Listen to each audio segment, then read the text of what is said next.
Hello, fellow translators. So this is a new video following on the heels of the last video. Actually, it's just an independent video. It kind of ties into the last video, but not necessarily.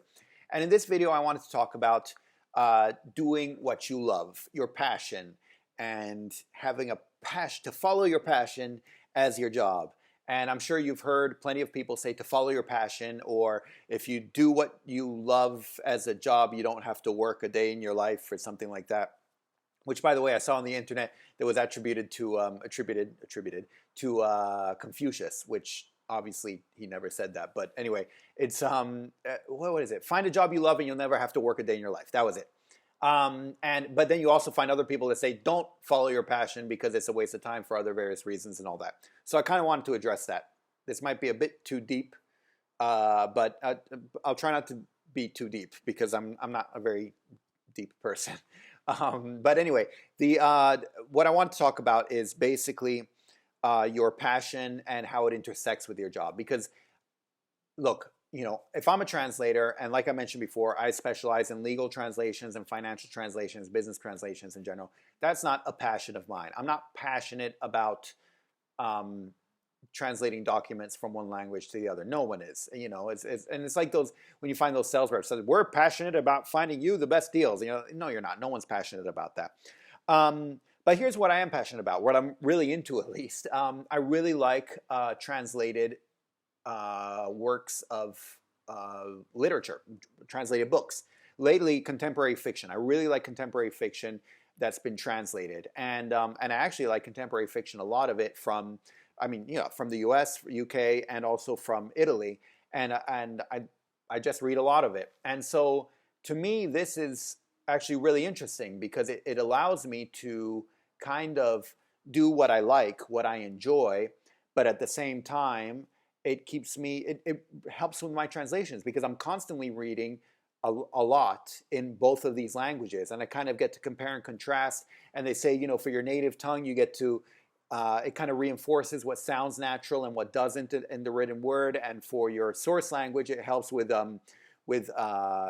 being precise with translation. What this means precisely, what that means precisely, and the difference between the two. So yeah, I think it helps me a lot. Now, a lot of you might be listening to this and already falling asleep because I understand that reading contemporary fiction is not a common passion. Most people don't usually have a passion for something like that.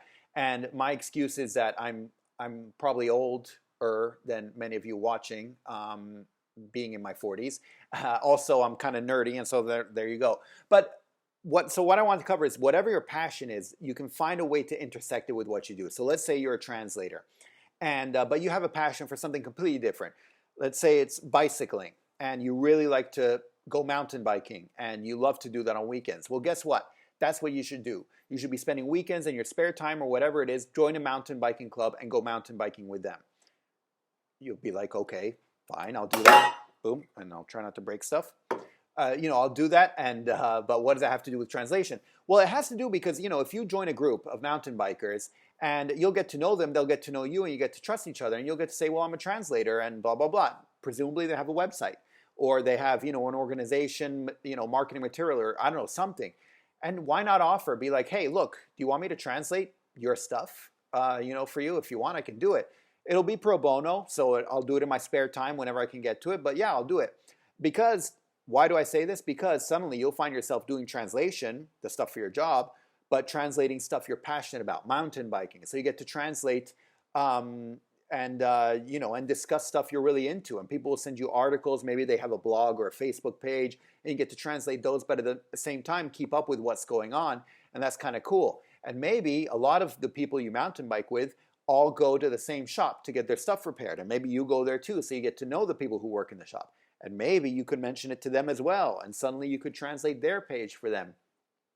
And through them get to meet other people because maybe they get their brakes or tires or I don't know why I chose mountain biking. I don't know anything about it. But yeah, they get their supplies from someone else and they kind of spread the word. And suddenly you'll find yourself translating not just the business translations you were doing before, but translating stuff about mountain biking, about your passion. And suddenly it'll become, and this is a great way to intersect what your passion is with what you do for a living, with what you get paid for.